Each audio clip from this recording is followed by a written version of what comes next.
ভারতবর্ষের স্বাধীনতা সংগ্রামের ইতিহাসের এক জ্বলন্ত অগ্নিস্ফুলিঙ্গের নাম চন্দ্রশেখর আজাদ। তার পিতৃদত্ত নাম ছিল চন্দ্রশেখর সীতারাম তেওয়ারি। 1906 খ্রিস্টাব্দের 23শে জুলাই পূর্বেকার ইউনাইটেড প্রভিন্স, এখনকার উত্তরপ্রদেশের ভাবরা গ্রামে তার জন্ম হয়। মা জাগরণী দেবীর খুব ইচ্ছে ছিল তার এই ছেলে যেন সংস্কৃতে একজন বিখ্যাত পণ্ডিত ব্যক্তি হন। তাই চন্দ্রশেখর আজাদ অতি কম বয়সেই কাশীতে চলে আসেন এবং সেখানে কাশী বিদ্যাপীঠে ভর্তি হন। সেই সময় সমগ্র ভারতবর্ষে গান্ধীজির নেতৃত্বে অসহযোগ আন্দোলন তুঙ্গে পৌঁছেছিল। ঠিক এইরকমই এক পরিস্থিতিতে চন্দ্রশেখর অন্যান্য ছাত্রদের মতো এই আন্দোলনে যোগ দেন। 1921 সালের 20শে ডিসেম্বর তিনি পুলিশের হাতে গ্রেপ্তার হয়ে যান। ভাবতে অবাক লাগে, তখন তার বয়স মাত্র 15 বছর। এরপর তাকে আদালতে তোলা হলে সরকার পক্ষের উকিল যখন তার পরিচয় এবং ঠিকানা জানতে চান, তখন সেই নির্ভীক কিশোর চন্দ্রশেখর আজাদ যে জবাব দিয়েছিলেন তা সমগ্র ভারতবর্ষকে, বিশেষ করে ইংরেজ প্রশাসনকে চমকে দিয়েছিল। তিনি বলেছিলেন তার নাম আজাদ, তার পিতার নাম স্বতন্ত্রতা এবং বাসস্থান হলো জেলখানা। চন্দ্রশেখর আজাদের এই জবাব শুনে তৎকালীন ম্যাজিস্ট্রেট এমপি খারেঘাট অত্যন্ত ক্ষুব্ধ হয়ে তাকে 15 ঘা বেত মারার হুকুম দেন। যাই হোক, কিশোর চন্দ্রশেখরের এই অভূতপূর্ব কার্যকলাপ সারা দেশের বিপ্লবীদের মনে সেই সময় এক দারুণ উদ্দীপনার সঞ্চার করেছিল।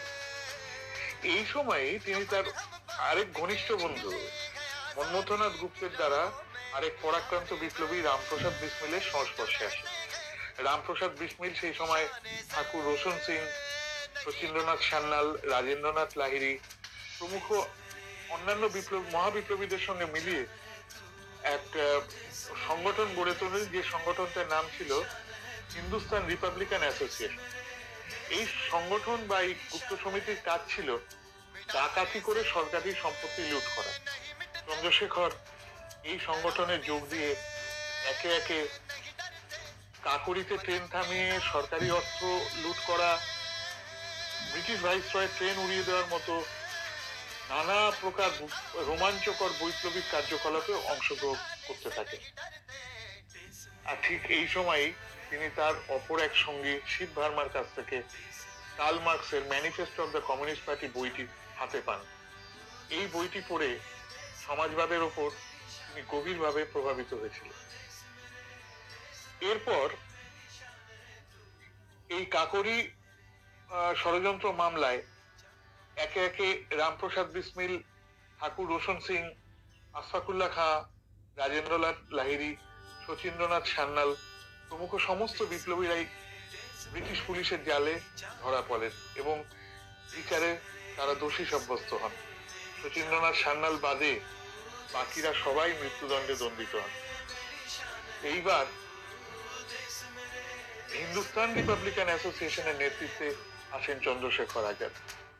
তিনি এই সংগঠনের নামের সামান্য পরিবর্তন ঘটিয়ে তার নতুন নাম রাখেন হিন্দুস্তান সোশ্যালিস্ট রিপাবলিকান অ্যাসোসিয়েশন।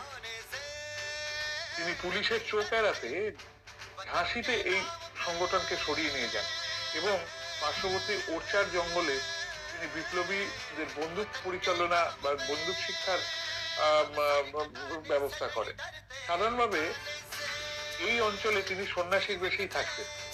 নাম নিয়েছিলেন পণ্ডিত হরিশঙ্কর ব্রহ্মচারী। এই অঞ্চলে তিনি ছোট ছোট ছেলে মেয়েদের শিক্ষাদান করতেন এবং স্থানীয় মানুষদের সঙ্গে ঘনিষ্ঠভাবে যোগাযোগ রেখে চলতেন, যাতে ব্রিটিশ পুলিশের প্রত্যেকটি পদক্ষেপ সম্পর্কে তিনি ওয়াকিবহাল থাকতে পারেন।